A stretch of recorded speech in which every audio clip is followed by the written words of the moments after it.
네, 휴쌤입니다. 자, 오늘은 조선 전기, 조선 후기, 자, 대외 관계에 대해서 이제 얘기를 할 거예요. 자, 우리 고려가 이렇게 있을 적에, 자, 중국이, 자, 명나라가 이렇게 세워집니다.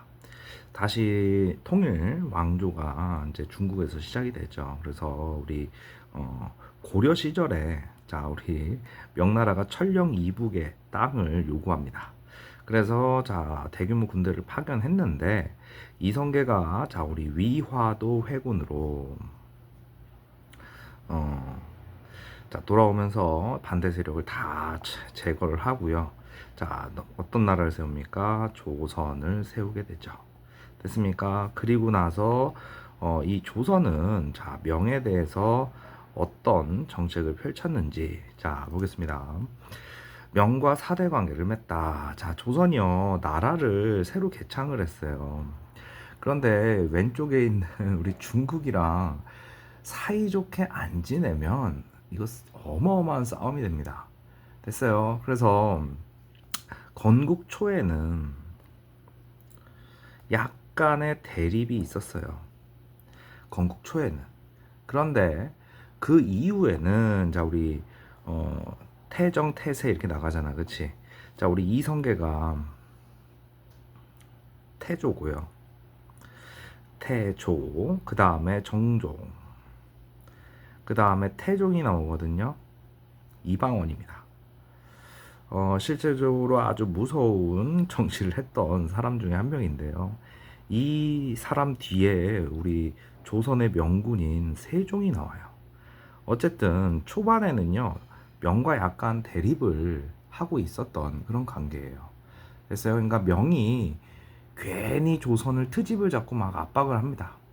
됐어요. 그래서 조선은 야 요동을 정벌해버리자 막 이런 얘기가 나오고 막 그래요. 그런데 이 태종이 즉위한 이후에 지금 조선 자체를 확 틀어 잡아야 되기 때문에 명과 대립 관계를 계속 유지하는 건 좋지 않아요. 그래서 명이 원나라를 몰아내면서 동아시아의 국제 질서를 다시 명으로 가져옵니다. 됐어요? 엄청 잘 나가는 국가가 돼버린 거야.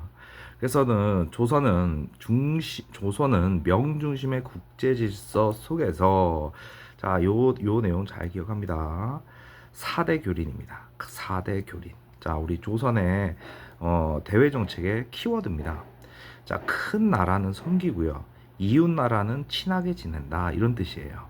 됐습니까? 자, 그래서 자, 우리 조선은 건국 초기에 명과 대립한다. 그래서 초기에. 됐어요. 자, 요동 정벌을 추진하기도 했으나 자, 태종 때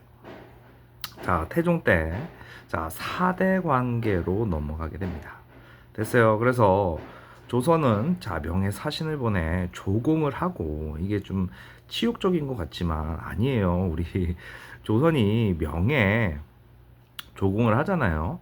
그러면 만약에 한 100을 가져가면요. 황제 입장에서 자, 답례품을 주거든요. 이거 양이 어마어마합니다. 그러니까 준 만큼 받아온다라고 생각하면 돼요. 그러니까 이게 마냥 근데 너무 많은 걸 요구하면 좀 심각해지지. 그쵸? 그래서 나중에 우리 조선사를 보면요. 명나라 그 다음에 청나라 이렇게 해서 막 조공품을 어마어마하게 요구를 합니다. 그래서 엄청 고민하고 갈등하는 그런 내용들이 나와요. 어쨌든 자 새로운 국왕이 즉위할 때는 의례적으로 자 우리 책봉 허락을 받는 거거든요. 자 무슨 말인 거 아니? 자 태종 이후로 세종 다음에 이제 문종 이렇게 나오잖아. 자, 세종이 돌아가지고 자, 문종이 왕이 됐어요. 그럼 명나라에 사신을 파견합니다. 그래서 자, 문종이 왕이 이러저러해서 왕이 됐습니다. 그러면은 명나라 황제가 그러니 하면서 허락을 해줘야 조선의 왕으로 인정을 받는 거예요. 자, 그래서 어, 명나라와는 자, 무슨 관계? 4대 관계인데 이 4대 관계에 조공과 책봉이라는 단어가 꼭 들어가야 돼요. 알겠습니까? 자, 조공, 그 다음 책봉.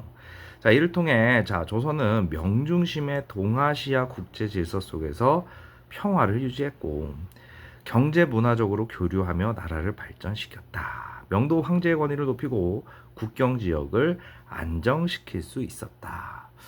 어떻게 보면 전쟁을 피하는 자 이거 실리 외교에 해당이 되는 거예요. 무작정 사대하는 게 아니에요. 나중에 이게 조금 이제 보수화되면서 무작정 중국이라고 하면은 그냥 말을 깨갱하는 그런 내용으로 좀 바뀌지만 자 그다음 갑니다.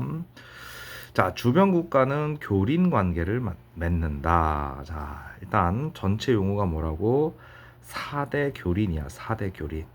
중국한테는 4대하고 나머지 주변국 여진, 일본, 기타. 그래서 우리나라 지도를 이렇게 해놓고 보면 자 여기에 요쪽 지역에 우리 여진이 있어요. 여진. 그래서 자 일본 여진 등과는 교린 관계를 맺고 이 교린 안에는 회유책과 강경책 애들이 까불면요 가서 정벌해 버립니다. 그리고 그게 아닐 때는 살살 달래주는 정책을 회유책이라고 합니다. 그러니까 강경책과 회유책을 섞어서 사용했더라. 자, 여진인을 귀순을 적극 장려하고 국경지대에 무역소를 설치해서 그러니까 여기에 있는 애들은 뭐가 부족하냐면 자꾸 조선이라 무역을 하려고 해. 그것도 여진이나 얘네들은 말이나 이런 것들을 넘겨주고요. 원자재급. 자, 우리는 식량이나 이런 것들을 넘기는 거야. 그래서 여진이 국경을 침범하면 군대를 동원해 자 강경하게 대응했다. 자 기억해줘야죠. 조선 세종 때 한 일이 엄청 많아요. 자 뭐를 사군 육진을 개척하면서 자 압록강과 두만강 지금 현재 우리나라 지도를 완성합니다. 자 여기가 잘 기억합니다. 시험에 많이 나오겠죠. 시험 범위 들어가면 사군이고요. 여기가 육진입니다. 그래서 우리나라 지도를 이 시기에 완성을 해요. 누구 때? 조선 세종 때. 알겠습니까? 그 다음 일본을 보시면요. 이 일본은 삼국시대부터 이놈의 왜구들 때문에 그리고 아직까지도요. 일본 영토를 단 한 번도 통일한 적이 없어요. 나중에 이제 도요토미 히데요시가 일본의 전국시대를 통일하고 나서 임진왜란이 벌어지죠. 그때 최초로 일본을 통일합니다. 자, 조선 건국 이후에도 왜구의 약탈이 계속되자 또 세종입니다. 세종대왕 때 왜구의 근거지. 너희들 보면요. 여기 일본이랑 부산이랑 그 중간에 여기 쓰시마 섬이라는 게 하나 있어요. 이게 보여요, 이게. 부산에서. 자, 그러면은 애들이 따지고 보면 이 쓰시마 섬이 전진기지라고 생각하면 돼. 쫙 부대 배를 쫙 끌고 와서 여기서 정박했다가 쫙 해가지고 막 여기 해안가를 막 공격하는 거야. 그래서 쓰시마 섬을 토벌 합니다. 누구 때? 세종 때. 자 그래서 세종 때 사군 육진 개척하고요. 쓰시마도 한번 정벌 해주시고요. 됐습니까? 자 그리고 나서 이게 무역이 안 되니까 자 쓰시마의 섬주야. 그러니까 여기에 있는 지방관이지 교역을 요청하자. 삼포, 부산포, 저기 보면 내이포, 그 다음에 염포. 자 염포는 울산이고요. 울산. 자 여기 내이포는 마산 창원인데 창원. 부산은 여기에 지명이 들어갔잖아. 부산. 됐습니까? 그 다음 류큐, 그 다음에 시암, 자와 등과도 교류를 했어요. 여기 너희들 지금 일본이 이렇게 있으면 섬이 3개, 큰 섬이 3개 있는 거잖아.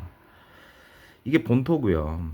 이 아저씨가 여기 우리 오키나와 지역이거든요. 이게 원래 나라가 다른 나라가 있었어요. 여기 류큐라는 나라가 있었던 거야. 그 다음에 자 시암 여기 보면은 태국, 그 다음에 여기는 오키나와, 자와는 인도네시아. 됐어요. 자 이들은 조선 정부의 조공동은 혹은 진상 형식으로 토산품을 바치고 답례품을 받아갔다. 그러니까 부산 이런 이 나라들은요 우리를 또 조공을 한 거야. 됐어요. 어쨌든 교류가 활발했다. 자 그러면서 자 우리 61페이지에 자 혼일강리 역대국도의 지도라고 해서 여기 보면은 센터에 중국이 이렇게 크게 있잖아. 중국이 이게 세계 지도니? 실제로 세계 지도 안에서도 중국이 크긴 하지만 중국이 이만큼 다 차지하는 건 아니잖아. 그쵸? 그 다음에 오른쪽에 그나마 우리나라를 좀 크게 그려놓은 거 보입니까? 됐어요. 자, 그러니까 이 혼일강리 역대 국도지도. 자, 여기 보면은 당시에 조선이 만든 세계 지도예요. 그런데 이 세계 지도에 있는 거 보면요, 세상의 중심에는 누가 있다? 중국. 이게 중화 사상이 들어가 있다라고 생각을 하시면 됩니다. 그 다음으로는 우리나라야. 그래서 우리를 소중화 사상을 표현한 건데 중국 다음으로 크게 그렸다. 이는 당시 조선 사회의 자존 의식을 표현한 거다. 됐습니까? 그리고 지금 여기 보면은 일본이 원래 이렇게 돼 있니? 그러니까 좀 웃기잖아, 그렇죠? 어쨌든 이 지도 안에서 이 중국을 중심으로 하는 사상 이런 것들이 표현된 그런 지도라고 생각해 주시면 되고요. 자, 이제 조선 후기로 가보겠습니다. 조선 후기에 보면요, 자 보겠습니다. 자, 우리가 조선 전기와 후기로 나눌 때, 자, 이 중간 조선 전기, 그 다음에 조선 후기, 이 사이에 뭐가 있습니까? 임진왜란이 벌어지고요. 그 다음에 병자호란이 벌어집니다. 자, 여기 보면요, 자, 우리 이렇게 중국이 있는데 명나라가 잘 버티고 있다가, 자, 우리 일본이 침략을 하죠. 자, 임진왜란이 벌어집니다. 일본이 침략을 해요. 그래서 처음에 엄청나게 고전을 하죠. 그런데 이 얘네들이 이때 당시에 싸움은요, 자, 왕위를 잡든가 수도를 함락시키든가 뭐 어떤 일이 벌어지면 전쟁이 끝나는데, 자, 우리 그때 당시에 이 왕이 누구냐면 조선 선조입니다. 선조 때 자, 도망을 가요. 의주까지. 그래서 이게 명나라를 망명까지 하려고 했어요. 조선 선조가요. 자, 어쨌든 자, 명나라에서 대규모 군대를 파견합니다. 근데 이 명나라가 그때 상태가 별로 안 좋았거든요. 나라가 휘청거리고 있었던 시기야. 그런데 아들 국가인 조선이 아버지한테 저희 좀 도와주세요. 그런데 안 도와줄 수가 없잖아. 그래서 병력을 파견합니다. 그리고 자, 우리 전라도 해안을 이순신 장군이 지켜내죠. 그러면서 휴전 협정이 맺혀지고요. 휴전을 합니다. 그런데 그 휴전 협정이 깨지고 다시 정유재란이 벌어지죠. 그런데 이 도요토미 히데요시가 사망을 합니다. 죽어버려요. 그래서 철군하려는 우리 일본군을요, 이순신이 또 다 때려잡죠. 명량, 노량, 해전 기억납니까? 자, 어쨌든 자, 일단은 임진왜란 이후 자, 동아시아 국제 질서에 큰 변화가 생겨요. 임진왜란 이후에 명은 대규모 군대를 파견한 뒤라서 세력이 좀 약해지고요. 이 뒤에 여진이요, 후금, 나중에 생긴 금나라입니다. 알았어? 너희들 거란과 관련된 나라는 요 나라고요. 자, 여진과 관련된 나라는 금나라입니다. 이 금나라가 커지기 시작하는 거야. 그래서 이 금나라가 나중에 이제 청나라가 돼요. 됐어요? 자, 그래서 일본에서는 조선 침략을 주도한 자, 도요토미 히데요시 정권이 몰락하고요. 도쿠가와 이에야스, 에도 막부라고 합니다. 도쿠가와 이에야스가 에도에서 새로운 막부를 세워요. 자, 중국에서는 임진왜란 등 막대한 비용 지출과 각지에서 일어난 봉기로 국력이 크게 약해집니다. 그때 이 지역에 누가 성장한다고요? 여진이 후금이라는 나라를 세워요. 그리고 나서 청으로 명칭을 바꾸고요. 명나라를 치러 가는데 명나라를 바로 때리면요, 명나라가 또 누구한테 헬프 요청하겠니? 조선한테 헬프 요청하면은 이 후방을 때려 맞게 되는 거야. 그래서 이 청나라는요, 우리나라를 먼저, 조선을 먼저 치고 가는 거예요. 조선을. 알겠어요. 자, 그래서 우리 청나라가 명나라를 잡아먹습니다. 그래서 우리나라에 들어온 그 관계, 그 전쟁이 병자호란이잖아. 그치? 자, 그래서 우리 어, 병자호란이 벌어졌을 때 이 조선의 왕은 인조죠. 자, 인조가 우리 남한산성에서 끝까지 버티는데 몇 개월 버티다가 다시 나와가지고 오랑캐 황제에게 절을 하는 삼전도의 굴욕을 맛보게 되죠. 됐어요. 자, 일단은 일본과의 관계 회복 거기 보면은 임진왜란 이후에 당연히 거래하겠니? 무역하겠니? 안 하죠. 그런데 우리 도쿠가와 이에야스의 에도 막부가 형님 우리 임진왜란 일으켜서 죄송해요, 미안해요, 다시 무역해 주세요, 이렇게 쪼릅니다. 됐어요. 그러면서 17세기 초부터 회복이 되고요. 자, 일본이 에도 막부는 임진왜란 때 끌려간 조선인을 돌려보내는 등 적극적으로 나서가지고요 국교를 다시 맺는 것. 됐어요.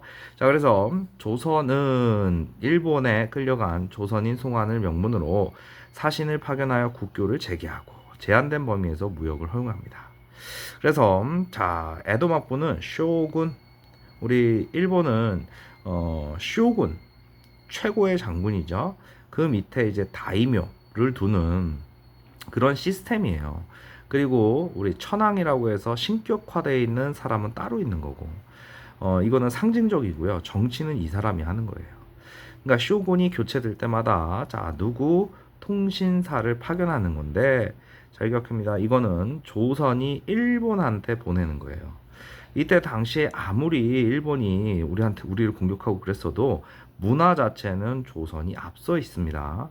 왜냐하면 우리는 중국과 가까이 있고 중국의 선진물이 조선 거쳐서 일본으로 간다라고 생각하면 돼. 됐습니까? 그래서 에도 막부는 통신사를 통해 지방의 영주와 백성에게 권위를 과시했다. 야, 이 막부는 누구? 우리 쇼군은 조선에게 인정받은 사람이야. 이런 뜻으로 사용을 한 거예요.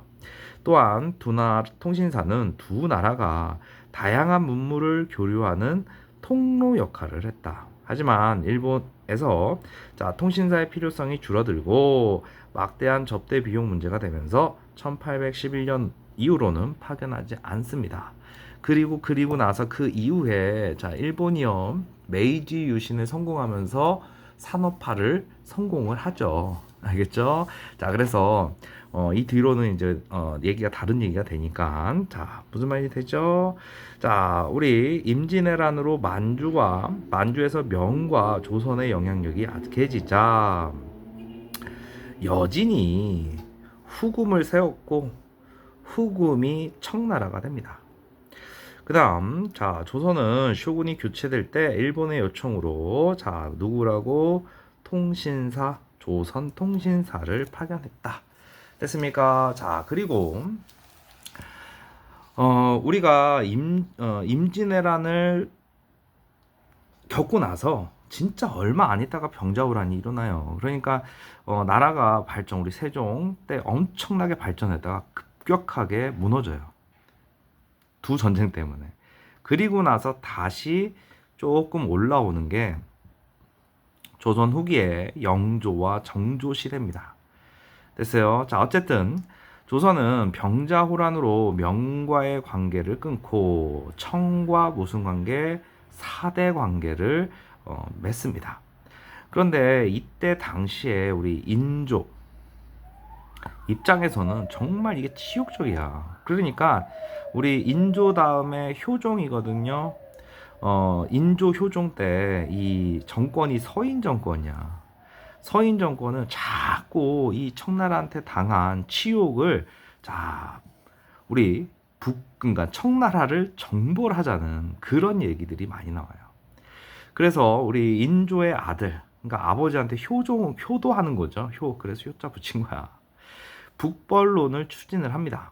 그런데 실제로 병력이 파견된 적은 단 한 번도 없어요. 어쨌든 청나라 세력이 더욱 강해지고 이때 당시에 청나라가요 홍타이지 이후에 아주 훌륭한 황제 3명이 나와요. 그러니까 청나라 입장에서 어마어마한 전성기인데 자 어떻게 이 거의 마탱이 가 있는 이 조선이 병력도 얼마 안 되면서 어떻게 치겠니?